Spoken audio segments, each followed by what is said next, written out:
So I really felt like I was trying to do the full Mormon thing, but the thing that kept coming back to me was I must not be doing enough of the right things, or else this would feel way better than it does. And my life feels kind of crappy. And I don't even remember why it felt so crappy, but I always thought it was because I wasn't saying enough prayers. I wasn't fasting often enough. I wasn't reading enough scriptures. I wasn't listening to enough general conference, addresses, or there must be something wrong with me, or something just isn't sticking, or else my life would feel way better than it is. Hello and welcome to the One Heart podcast, sponsored by One Heart, One Light. One Heart, One Light is an authentic, diverse community of men and women who have a background with the Church of Jesus Christ of Latter-day Saints. We choose to love and be loved unapologetically. We teach unique tools to apply Christ's atonement, and we are a bridge to becoming one with self, others, and God. Today our guest is Bob Smith. Bob is a life coach for Latter-day Saint men who is on a mission to help empower LDS men to become the men God created them to be. Bob has learned priceless lessons through his own life experiences and challenges, and he has developed the coaching skills that enable men to use their agency to change any aspect of their life. Bob and his wife Molly have 8 children in a blended family and live in Texas. Bob, welcome to the show. Thanks for having me. Thank So you. great to be here with you. Yeah, no, I'm excited. I have to admit, I was first kind of captured by your just an LDS men's coach, and so I've all kinds of questions start coming up, like and the first one I want to talk about is what is your journey? How did you come to see that? Oh wow, I need to address this group of men, because that's really who I'm out to try to help as well. So let's just start with you and your story. Yeah, thanks for asking. Appreciate the opportunity to share.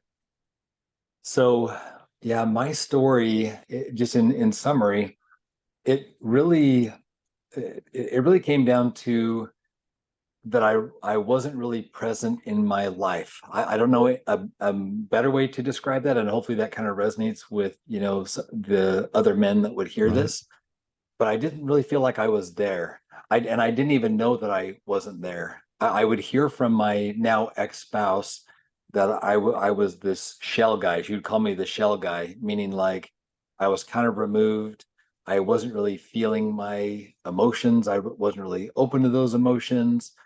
Um, but yet I felt like I was trying to do all the right things. Like I had served in all the callings. I would show up every week. I would do all the things. We would go to church. We'd put on our church faces and kind of go through all the motions. I mean, I would even read a ton of scriptures. I would listen to thousands of, general conference talks. Right. I would venture to say I probably listened to more than maybe 98% of, Mormons out there even. Sure.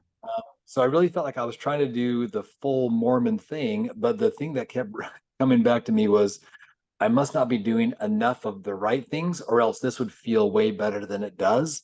And my life feels kind of crappy. And I don't even remember why it felt so crappy, but I always thought it was because I wasn't saying enough prayers. I wasn't fasting often enough.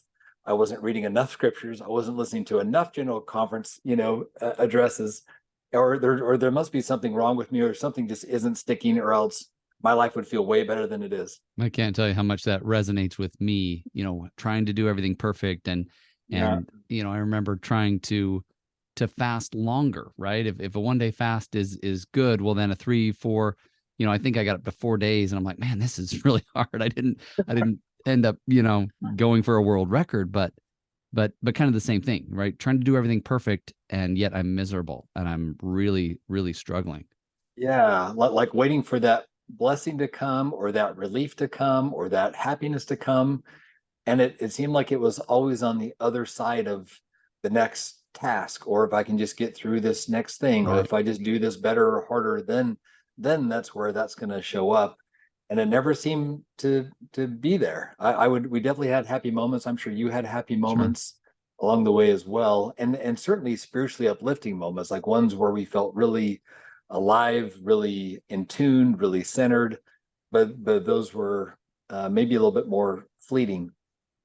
And then my now ex-spouse she wanted us to go to counseling, so we went to on and off for many years to counseling because our marriage felt off. Because of course, if I'm off, I'm not there. The marriage is not going to feel on either, Right. right? I think marriage in and of itself is kind of an amazing mirror.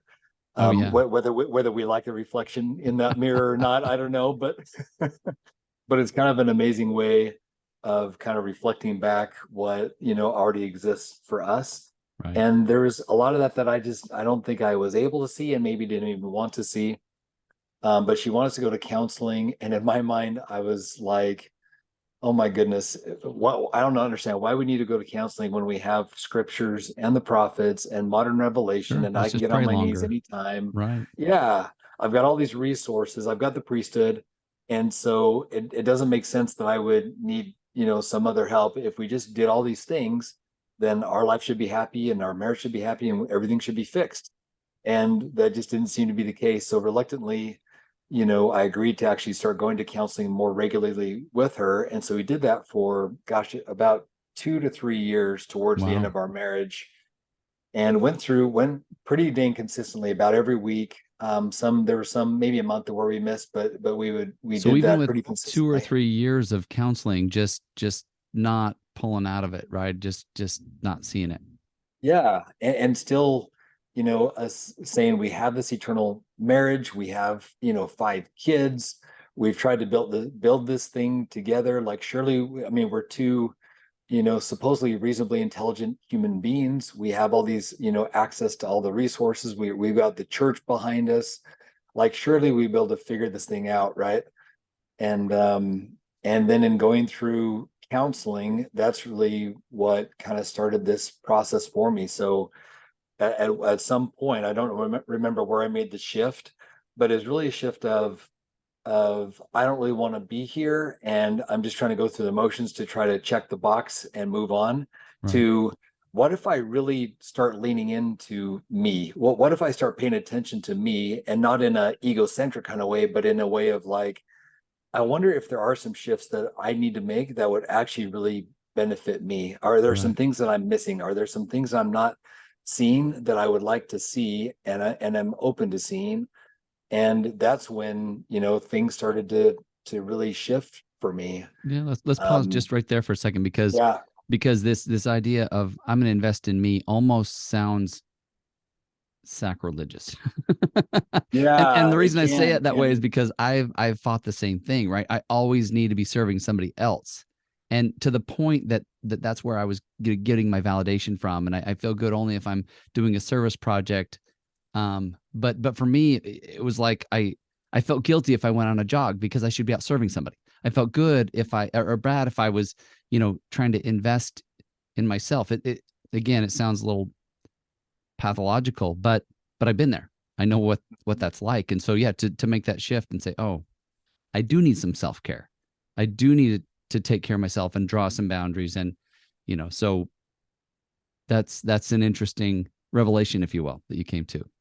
yeah, because if it's really about caring for ourselves, in my opinion, is caring for ourselves in such a way that allows us to really understand ourselves at a deeper level. Because if we don't understand what's going on, what our paradigm actually is, then we have really no agency or ability to even change that going forward. So the way I Yeah. like to put it is, if you can see it, then you can change it. But if you can't see it, or if you're unwilling to see it, then we're just destined to repeat whatever patterns exist.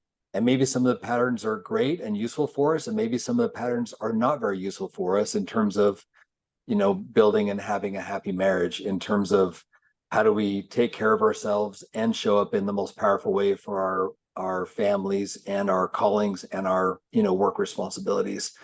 Yeah. So it's really about uncovering those things so that we can decide, is this something that's actually useful for me, a way of thinking about myself, a paradigm of the world that's useful for me and leading me in the direction that I want my life to go, or is it really maybe not useful for me? And then if it isn't, let's figure out how we can question that, understand it better from a place of love, compassion, so that we can actually move forward in our life in the way that we want to.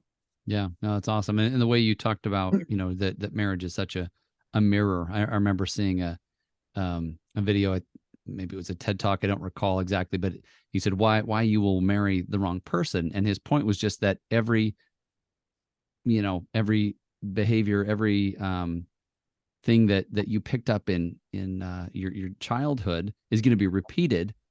And it's, to me, it's not that you always marry the wrong person as much as you need this to mirror back to you what you've got to fix. And that's, I think, the hardest part is, especially when you're seeing all this, it feels like an attack or barrage of things that I don't know how to fix. I don't even begin to know how to address this. And that's what it seems like you were in. And I know I felt that myself. It's like, okay, what do I Yeah, even do with this? yeah, yeah.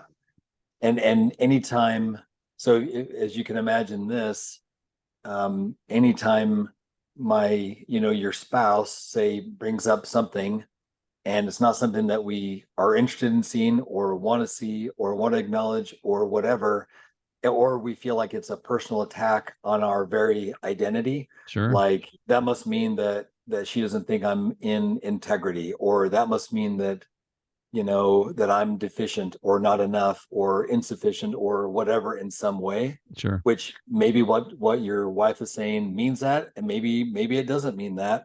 But if that's our paradigm, that we're come into it with, then of course the defensive walls are going to go up. Of course we're going to, wall up and then feel like we're under attack, and then not really show up from a very powerful place. It's going to be more of like a place of that feels maybe powerful because we're angry or defensive or closing off or shutting down or whatever, but that's more of a protective and a very much like a reactionary type place, as opposed to, I wonder why these things are coming up for me.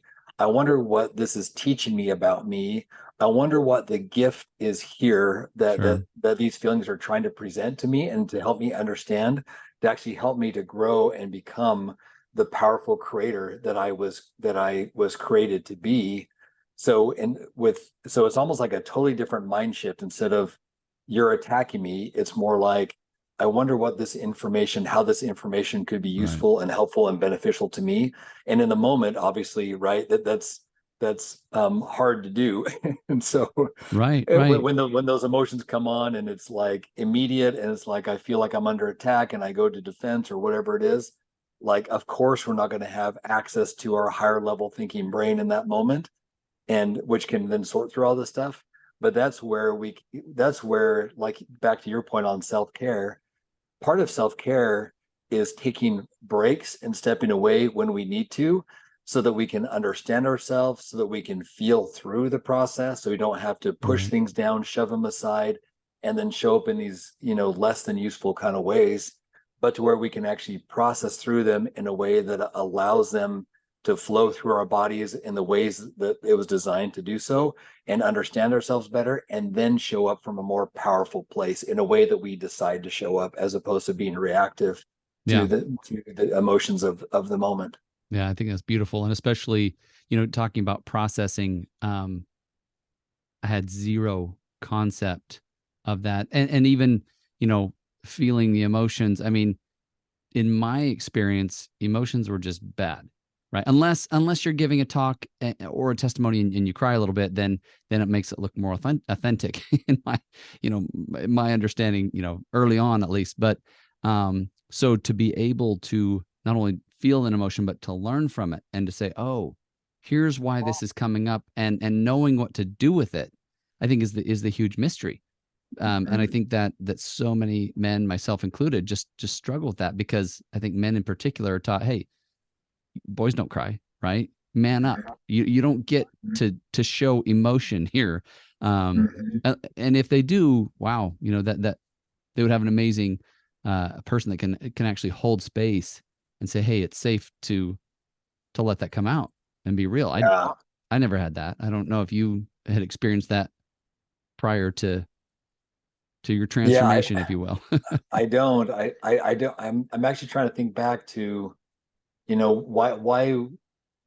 why did I have the belief or hold on to the belief that it's not okay for me to feel negative emotions? And I think that may be, different, or maybe just feel emotions in general. and it may be a different experience for each one of us as to Right. what, communicated that. And I'm certainly society, kind of reinforces that having emotions and showing emotions is kind of a sign of weakness and that you don't really have control of yourself. But then what's funny is when we try to push those down, dismiss them like I did for decades of my Sure. life, that's when I feel way more out of control. And then I'm actually more subject to my emotions, not to mention feeling all of the negative emotions anyway, and for an extended period of time where where instead maybe just take some time for myself to really experience what's going on for me inside my body, and then it allows it to really flow through it in the way that we were designed to do. What it almost felt like to me, and maybe this will resonate with you too, it almost felt like there was like a plate that was put at the bottom of my neck that stopped any connection between my brain and my heart. Wow. Yeah. Almost, and I think maybe a lot of us, at least from my experience, we start going to our brains a lot, Oh, and then we sure. logic through and we reason and we get really good at kind of flipping things and almost like overworking our brains to come up with all the whats and whys and whatever Sure. behind it, but there's no real power behind it because we're missing the piece of connection to our heart. Like, okay, when you think this, how do you feel inside? Tell me what the emotion is. And gosh, I remember in some of the work that I started doing was it took me in some of the counseling and coaching work that I've done. I remember spending an entire session just trying to figure out what the emotion is that I'm even feeling at the Sure. time Sure. because I felt so disconnected between my head and my heart, where our heart is our true, source of power. I Yeah. appreciate you saying that because I know I've been there and yeah, tried to. I'm like, I don't think I'm feeling anything, or I've just locked it down so tight I won't admit it, even if I do. Just so much fear about what's in there, and yet what strikes me in this conversation, and just as I think about feeling with our heart, is we read in the scriptures about hard-heartedness, and we know that's a bad thing, and yet culturally I think it's easy to be hard-hearted, and it's because we're, to your point, we're always in our head. We want to know the answer on a cognitive level, but feeling with our hearts is something that I think is fairly rare. I mean, there are people that can do it, but I think men in particular um, struggle with, you know, being comfortable doing that. Yeah, And I I know I did. agree. Yeah, and just from your experience, not to put you on the spot too much, but um, why do you think it was hard for you to go there? Like whether it be, church culture or societal culture or your family culture or maybe a combination of all of those things. Yeah, What yeah. why do you think what made it hard for you, I guess, to say it's okay for me to have emotions here. It's okay for me to experience my emotions. It's okay for me to open up to all of the emotions, which is I think the it was all human of it. experience. So you talked about, societal, church, family. I had never experienced a place where it was safe to allow emotion out. And I was, super self-conscious and insecure. And so I mean, I remember back in grade school, getting hit by a ball, and I was standing close to the school, and it bounced my head off the bricks, and it was like in second or third grade, and I Mhm, remember crying and just feeling so much mhm, shame for crying, even though it really hurt. And so I remember walking around the back of the school just so I could cry, because there was, mhm. even at that early age, in my mind, it's not safe to allow yourself to feel. And so I had, yeah, kind of locked down every single part of my heart. Um, Yeah, yeah, yeah. And that's a powerful experience, a really powerful experience. Because I mean, and what's interesting in the church, it almost it feels like we're being taught to go to the heart, to feel the spirit, which can feel, close to the heart, many times, in tune, being in tune, and so we talk a lot about those kinds of things. sure. And I think maybe one element in the church that is a struggle for many people, at least for me and for a lot of the men that I coach, is like you mentioned, the concept of shame and needing to go around to the back of the school just so you could, have kind of a private experience where it didn't feel so out in front and center of everybody because it wasn't the right thing, to Right. experience that there, right? Yeah, I almost kind of wonder with the church is almost like a what's wrong with me, like if I'm not the bishop or I'm not the stake president or I'm not, feeling these happy, warm thoughts towards my spouse, while I'm sitting in sacrament or towards my kids, or I shouldn't be frustrated with my family and I shouldn't be frustrated with, the deacons quorum that I'm trying to be a leader over or my scout troop that I'm a part of. It almost like unless I'm feeling the way that I perceive all the people in general Sure. conference are sending their talk, to us, which is, everything in my life is on a spiritual plane and we're feeling the warm fuzzies all the time. It's almost like if I'm not feeling those warm fuzzies all the time, there must be something wrong with me. So Right. therefore, I don't think it's okay or right to feel shame, to Yeah. Yeah. feel fear, to feel sorrow, to feel sad, to feel frustrated. I hear frustrated a lot. Like it's not okay for me to be frustrated towards, my family. Well, of course it's okay to feel frustrated towards your family. Feeling frustrated is a very normal Sure. human feeling to have.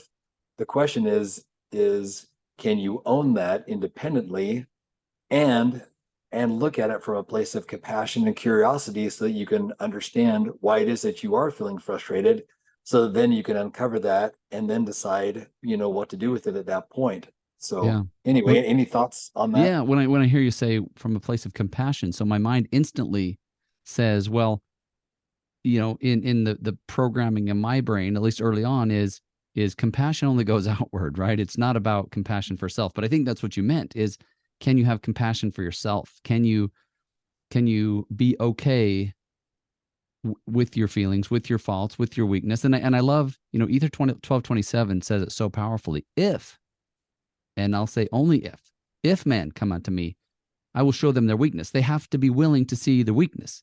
And I Mm, think I think so many of us get stuck not knowing how or where or to see our weakness because of the shame. And even when I hear the word should, I shouldn't be that self-judgment.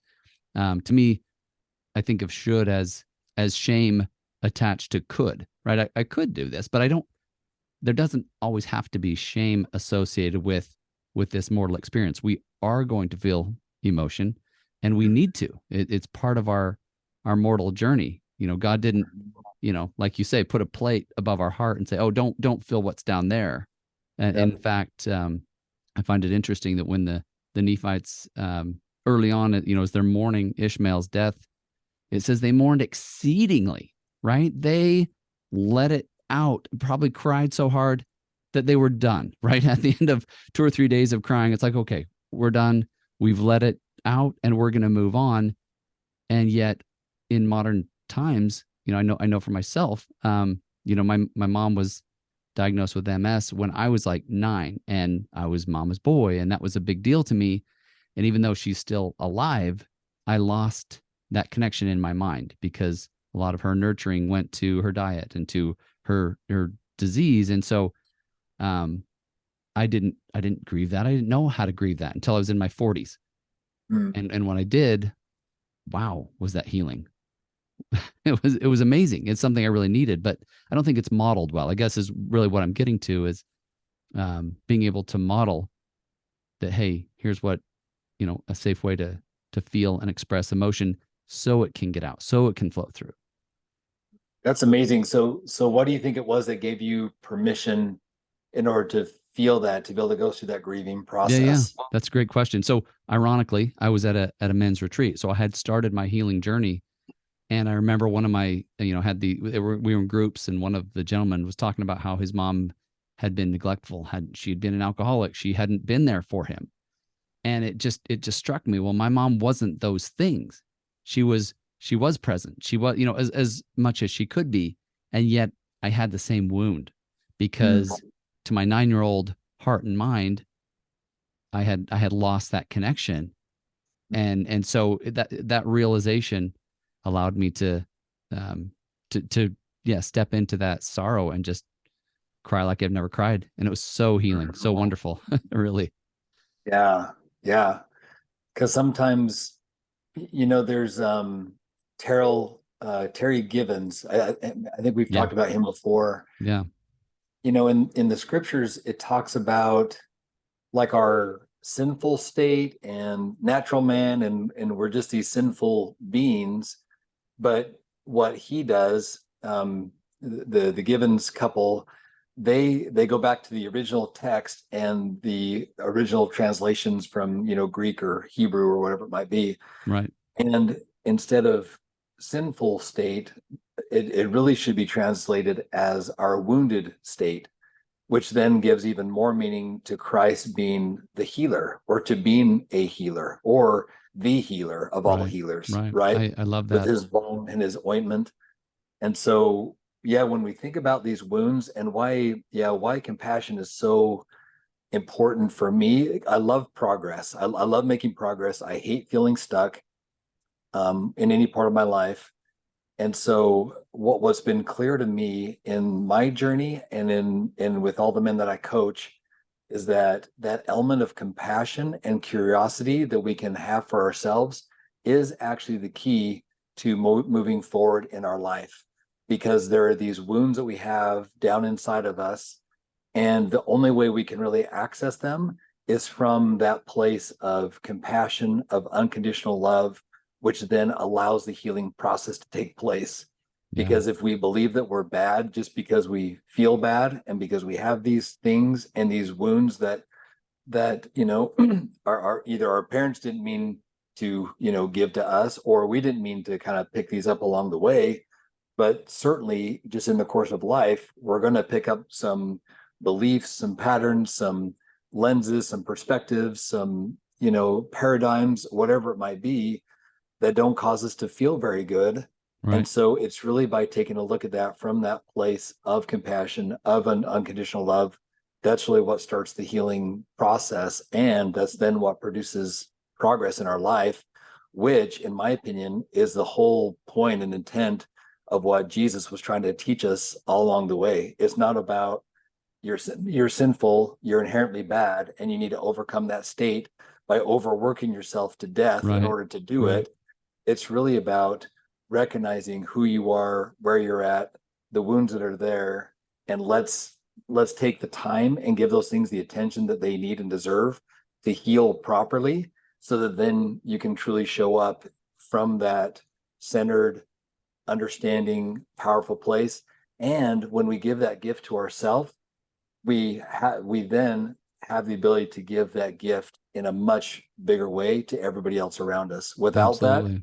Yeah. when we have like a festering thing inside of us, then it's really hard to give out anything other than like complaint and blame, and I don't feel good about this, and I don't feel good about me, therefore I don't feel good about any of you that are around me either, right? Which can easily go to that place. Oh no, it's beautiful. There's so much there Yeah. to I mean, one of the things I know I experienced was even in my lockdown and kind of depressed, anxious state, the perfectionist inside of me would say, well, just go serve somebody. And I realized that, not that it's bad to serve, but I think sometimes the message is serve, serve, serve, serve, serve, and you'll solve all your problems. But what I've realized for myself is sometimes I've really had nothing to give. And not only that, I've been serving in order to get validation so I could feel good about myself, which isn't really giving anyway. It's a take. It's me looking, hey, can I help you so I can feel good about myself? That's not a healthy place to come from. And yet I think that too often is the message that people take on. Yeah, it's like a thirst that can never be quenched, because then it's always, I have to do one more thing in order to feel okay about me, and that I'm good, and that I'm acceptable, Sure. and that I'm okay exactly where I am. Even then it's And never so, enough, right? and It's then it never becomes enough, because what we're looking for is a feeling from a place of from an external place, rather than going internal to generate that feeling and then serving from that place. So Yeah. serving from a full cup, Yeah. which Yeah. which is the gift that we have to give ourselves first.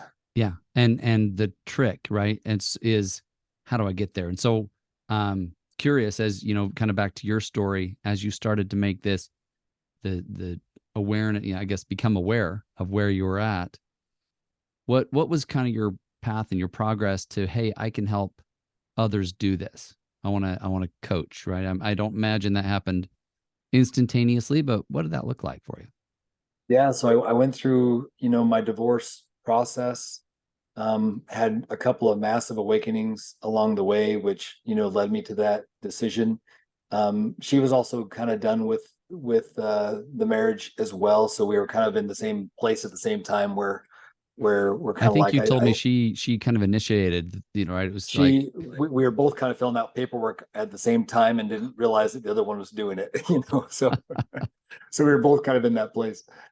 Um, so yeah, we kind of got to that place, and I realized that my life really stunk. Like there was a point in time where we were trying to do a separation thing, and I was to be out of the house from 7 o'clock in the morning until 9 o'clock at night. So normally I had done the family thing sometimes in the morning, help get lunches, people out the door, whatever it might be. At night it was dinner, bed, bath, books, sure, kind of all the stuff. And at that point, for the first time in my life in 16 years, I had, just work responsibilities and then nothing else to do and no kids to take care of. And I found out that my life really sucked. Like I didn't have any close friends that I felt like I could call on to say, hey, I'm sure, having kind of a hard time. Can we talk? My body wasn't in very good condition. I didn't really like the clothes that I, was wearing.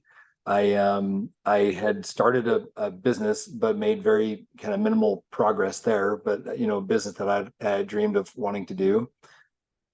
So there was just a lot of pieces and parts that were just not there. Where I think I'd put so much emphasis on if I just stay and focus and do all the family things, and just forget about myself and all these other parts of my life, that should be enough and everything should be good. When the reality of when that hit me, that reality was that no, there's all these other pieces of our life that make our life went rounded and beautiful and amazing. And having friends outside of my marriage and outside of my kids and outside of my callings sure. even is a really important thing to have. And having interests outside of these things and pursuing some of the things that fill me up and get me excited and get me alive actually help make me become a better person overall. So then the divorce happened, and at that point I was kind of on this track of you know growth and wanting to change myself, want to be better. I started working out and I put Tony Robbins in my ears, or I Sure. put Yeah. Dean Graciosi, or Brendan Burchard, or Mel Robbins, or Brene Brown, or a lot of these thought leaders out there. And for the first time in my life, because I'd focused so much on only church content, and the church basically has a monopoly on all good content in the world. But for the first time in my life, I'm like, oh my gosh, these are my problems, and this is where my problem has been, Right. like, is focusing in the wrong place, or because I'm believing this instead of thinking about this way. And so my body was getting strong along with my mind getting strong, along with developing, okay, now that I've basically lost everything in my life that I've worked for, including time with my kids and even my very identity that I had tied into my family Sure. and the church, and the fact that I had an eternal, marriage, or supposedly had an eternal marriage, was now just all gone. And so Sure. now the question was, do I go down, do I take door number one, which leads to, self-destruction and, Sure. whatever that is, or do I take door number two and try to make something out of my life? And I decided to take door number two and try to build something with what I had. Like, if I don't have much to start from, then maybe that's a great place to start. Let's Yeah. start from ground zero Nothing to and build lose. it up from there. So Right. now it's like, what do I want in my life? And I think, had I not gone through that extreme of a process, I wouldn't have seen those other pieces and parts. And so just in doing that process and kind of building my life what I want it to be, then it was kind of like I had this moment where I love, listening to Tony Robbins and doing all these things. And I had this thought of, man, I would love to be the Tony Robbins for Mormon men. Like, I wonder how many other Mormon men out there are kind of going through life as just kind of the shell of a person, going through the Sure. motions, but not really feeling their way through life, not really understanding more about who they are, not really deciding who they want to be and what they want to make, of their life. And so it was maybe a kind of a funny thought, but I just wondered, like, could I be the Tony Robbins for Mormon men? And then I, met my wife, married to her. She had been in the coaching world for years. I started getting coaching, made massive transformations through that process. And then she encouraged me to become a coach. She's like, you should really do this because there's a ton of men out there that could really use help Sure. and to be given help from a man, and particularly one that had gone through all of these processes, right? Like who better to ask than someone who's done the Mormon thing from the time of birth, but then gone through the somewhat unique Mormon experience of now having a divorce process, Sure. getting remarried, stepkids, and just all of the things that come along with that. So it just felt like it gave me an opportunity to be able to connect with tons of Mormon men that are experiencing a whole variety of things. And if I could serve them and help them along their journey and to help them make shifts without having to go through and experience something as drastic as a divorce and a completely life-changing experience like that, if we could save some marriages, if we could change some trajectories, Sure. if we could uplift some souls, and really, like the scripture says, like, lift up the hands that hang down and strengthen the feeble knees. I feel like that is exactly the work that I'm now able to do and the work that I'm doing. So it feels very sacred, to me to be in this space. Awesome. Awesome. That's beautiful. And to me, there's so much work to be done there, and not to be judgmental of my fellow brothers, but I know where I was. I know just how disconnected and depressed and anxious and perfectionistic and judgmental and all these things that were going inside of me. And I was at a really, really low place when somebody I barely knew. I met him through a fairly new friend, um, and found out he was a coach, and Mhm. did some men's retreats kind of things. And so I wasn't even sure about the whole men's retreat thing, but I started doing some coaching for about a year, and then I'm like, all right, I think I can do one of these retreats. And for me, it was life changing. It was earth shattering. It was, to be able to open up my heart and just accept myself, just love and Mhm. accept myself was monumental. And I cried like a baby just to be able to feel like, oh, I guess I'm not such a piece of junk, right? I can actually, tolerate myself, and even in my weakness, even when I show up like I don't necessarily, maybe I fail, maybe I, you know, perform horribly, but I can still give myself some grace and just be okay being me, that this is my experience. Mhm. And I do see, we talk about, welcoming the Savior and the second coming and building Zion. In my opinion, we cannot build Zion until we start to, build, help people develop these skills of loving and being loved, of being able to just um, see themselves as children of God, and the whole perfectionistic uh, attitude really has to go. I've got a friend that similar to you. We went through a divorce. We were missionaries together. Great guy. We're still good friends. But he just said, the message I always got growing up in the Mountain West was that repentance wasn't God's plan. That was only that was his, or at least his wasn't his plan A. It was his plan B. Plan A is just do it right, be perfect, and repentance is reserved for those who screw up, who Mhm. aren't good enough to do it perfect. And And you don't that's want to be such in that camp, right? no, it's such a damaging message. It's so it's impossible to overcome that. 100%. Yeah. And repentance in my mind is, it's not even a, let me not screw up, or let me just feel real bad about how I've screwed up. It's more of the awareness piece of it. Yeah. Like, because our if our thoughts produce our emotions, and from our emotions, that's what drives our actions. Right. So then the reason why we're taking the actions that we're taking is because of how we feel based on something that we're thinking. Sure. And Even if it's so subconscious, right? And that's the even if scary it's part. subconscious, 100%. Yeah, most of what we think is subconscious. Sure.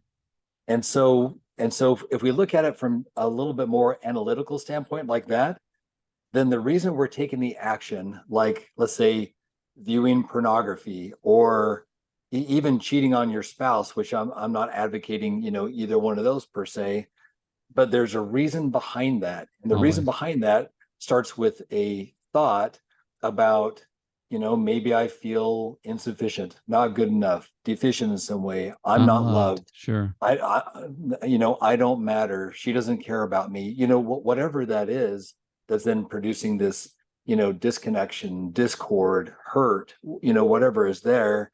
Then from that place, I'm showing up in this way. So when we can unpackage it that way and say, no, there's a reason why this is happening. Let's take a look as to why that is.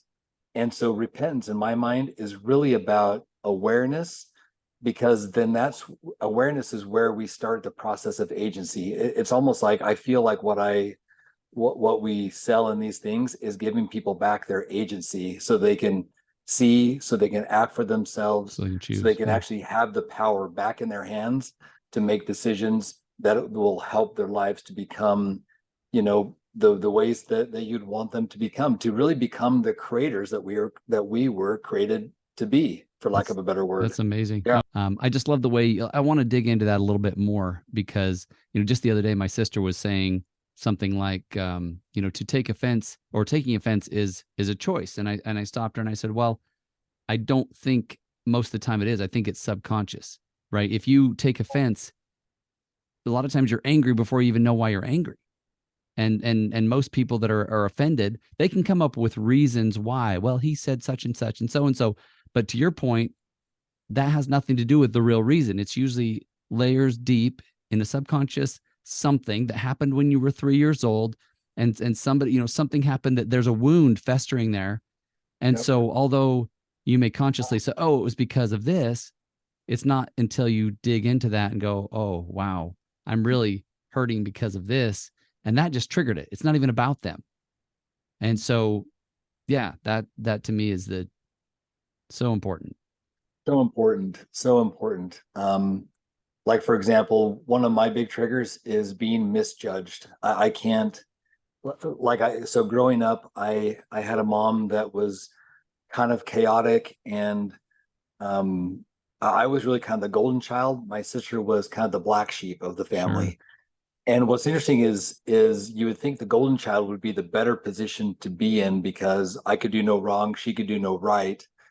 But That's a what's tough interesting, standard to live up to, though, right? but yeah, it's a standard of perfectionism that basically just said, no matter, like, I don't know why I'm in this position, I don't know why I'm treated so much better than my sister. It was super confusing to me, but Right. I better keep it up, otherwise I'm out of the family, I'm out of the tribe, I'm no longer acceptable. So I Wow. better make sure I put on this shield of perfectionism in order to, not be kicked out of the tribe, right? Because that seemed really scary. That seemed like rejection. And so when my mom would get upset about something, and she had all this stuff under the surface that she didn't really deal with, except for then it kind of came out as these explosions. Many times, there were moments after my sister left that then all that came towards me. Before that, it all went towards her. But then after that, it's like there were so many moments where I just felt so misjudged, like all the things that she would say, mischaracterized, that's not true. And it just felt, very hurtful for me. And I'm like, that's not the way it is. And I feel very powerless in being able to deal with this. And then guess what? Now that shows up in, current relationships, in, current marriages, even to this day. And even though Sure. I recognize it and have seen it, processed it, Sure. hundreds of times, like there's even moments where, my wife will say, something, and I'll have this moment of like that's not right. And, this needs to be defended against, and this needs to be whatever. The key is that we can't always stop. So I do believe that our thoughts create our emotions, but we can't even begin to pretend to manage all the thoughts that we have on a daily basis in order to control Sure. how we feel all the time. It's just not even a practical situation. But the key is, that's why the key is when we notice those emotions coming up for us, and like, okay, I don't even know what the emotion is per se, but I feel really bad right now, or I feel really stuck, or I feel just off, or whatever it might be. Right. That's where we need to take the time to say, oh, that's what it is. I know what it is now. I'm feeling kind of misjudged. And the reason I'm feeling misjudged is that she said this, and I'm making it mean that I'm no good, or that she thinks that I'm, deficient or not okay, or that I've, screwed up, or that I'm a horrible person. So therefore I'm feeling misjudged.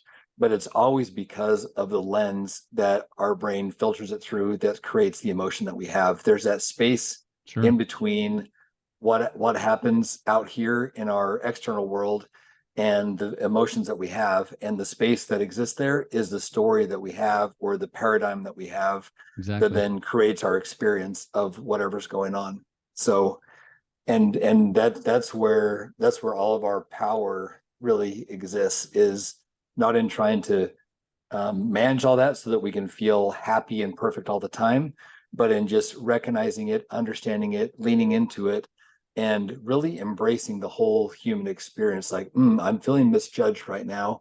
Why am I feeling misjudged? What is it about this interaction? And maybe we can't even get back to the exact why, but at least we can acknowledge the emotion and start to and give ourselves a little bit of love, a little bit of compassion in the moment, just knowing that, yes, this is my emotion. My wife did not create this for me. She did not create this experience that I'm Sure. having. I own the experience fully, but it's also now my opportunity to understand that experience as well, and to give myself, some love in the process, as opposed to reacting to it and creating more discord and more distance, in the marriage. Yeah. No, that's beautiful. As you were talking, I was thinking of, um, the Savior, especially, as he's being mocked and ridiculed and spit on and whipped and all these things, that he never once lashed out and said, "You guys are idiots. Don't you get it? Right? Why can't you see that I'm just here to help you?" Right? There was none of that, and I think it's because he was so clear on who he is and his purpose. It wasn't, there weren't old festering wounds that he could dig up and, oh, my mom, said this or did that, because he was clear on who he is. And that's the work I believe that we're doing and that you're doing is helping people see who they are as children of God, and loving, accepting, being, patient, merciful, giving themselves grace, and allowing themselves to be, without Mhm. needing to be perfect, without needing to shame themselves for emotion. And I believe as we do that work and let those old stories go, Mhm. then we can be more at peace, like Christ. Like, when somebody says something, it's like, okay, that's about you. That doesn't, I don't have to own that. I don't have to get mad about Yeah. it because it just bounces off. I call that the green hair syndrome. So most of us don't have green hair. So if Right. someone came up to you and said, "Man, Matt, you've got the ugliest green hair I've ever seen," you'd be like, "Okay, that doesn't impact me in any way, because it's just simply not true, right? It just Right. is." But when we believe that there's some element of truth in what someone is saying, and that must mean that there's something wrong with That's when it me, hurts. Yeah. that's when it hurts. That's when it hurts. So it's kind of the green hair, element. It's when we take what people mean and make it mean something is wrong with me, something's deficient about Sure. me, or make it about our identity. That's when the pain, the defense, all those things, come up for us. Um, and like you said, yeah, Christ, he didn't operate from a place of deficiency. no matter what anybody said, he never took that on and made it mean something about him per se, or like if my wife behaves in a certain way, that must mean that I'm deficient in Right. some way, or because my kids don't behave in exactly the way that I think that they should behave, Right. that doesn't mean that I'm deficient. But when we parent or show up in our relationships or otherwise from a deficient place, that's when we try to that's when we either go to shutdown mode or we try to control the world Sure. around us, because we believe that it's only when other people act or behave in a certain way that then allows us to feel the way we want to. That's Right. when our life feels kind of out of control. Yeah. If you're not validating me, then I need to freak out and throw a fit and have a tantrum, and because it's threatening my sense of self. I can't be okay with me if what you're doing somehow threatens my picture of myself. So 100%. yeah. 100%. Yeah. Yeah, So 100%. we're getting about out of time, but I guess the final question I want to ask is and talk about is, how do we get this message out, and particularly to men? Because I feel like, in my judgment, I'll own that it's a judgment, I believe men are the hardest to get to. I believe they're the hardest to to help them start to see that, hey, there's a way. There are brothers who can walk with you on this journey. How what obviously you're doing your part, but how do we continue to build on this to help men start to see it? Yeah, and actually, I not to counter your thought, but I kind of wonder if it's actually easier to get to men now than it's ever been. Well, and I There's been think a it lot is. of I think there's more yeah, out there for sure. yeah, a lot of groundwork laid, and and in our life, we're both kind of middle aged. We've experienced the church thing for a long time in our life, and I kind of find that there's a lot of men in that place that are like kind of unsatisfied with their relationships. They're kind of unsatisfied with their career. They're kind of unsatisfied with the way they feel, at church or otherwise, and want to make a shift, and Sure. and maybe just don't know how to go do that. But I do kind of get the sense, women, I think, are typically a little bit more on the front end, I guess, to your point of looking at this, being okay with this, being okay with not feeling like I'm deficient if I reach out to somebody else for help. Yeah, I think And they can hold that space for they each can hold other, that. and yeah. Yeah. I think they're a little bit more accustomed to that. I think it's been a little bit more okay. Like I think women, they tend to, gather better than men do a lot of times and kind of open up and share things that way. They've been, I think, a little bit more accustomed that way. Not always, but I think to a large degree. But I think men are starting to get the message. That's a lot of the men that I coach is they say, "Hey, I've seen my wife, go through this transformation process with her coach or whatever work or retreat or whatever it is Right. that she's working on. And now I kind of want to have a similar experience. Like I'm still feeling kind of crappy. I still feel overwhelmed all the time. I still feel tons of anxiety. I still feel, I get defensive all the time. But I guess maybe the end message I'd like to just share is it's really okay to feel exactly what you're feeling. It's Love it. really okay to feel exactly what you're feeling. And that doesn't mean that anything has gone wrong or that you're wrong or that anything is deficient with you just because you're feeling a certain way. So if we can take it from that place and then take a look at it from that place and understand that, that's where true power comes from. And that's where the key to the rest of your life really lies. It's beautiful. Yeah. Yeah.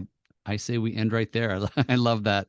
Those parting words. Bob, thank you so much for being here, and Privilege. So great appreciate to you. talk with you. Yeah. Yeah. More to come. Likewise. Yeah. Take care. Thanks, Matt. Thank you. Thanks again for listening to the One Heart Podcast. Go ahead and subscribe and check us out online at oneheartonelight.org.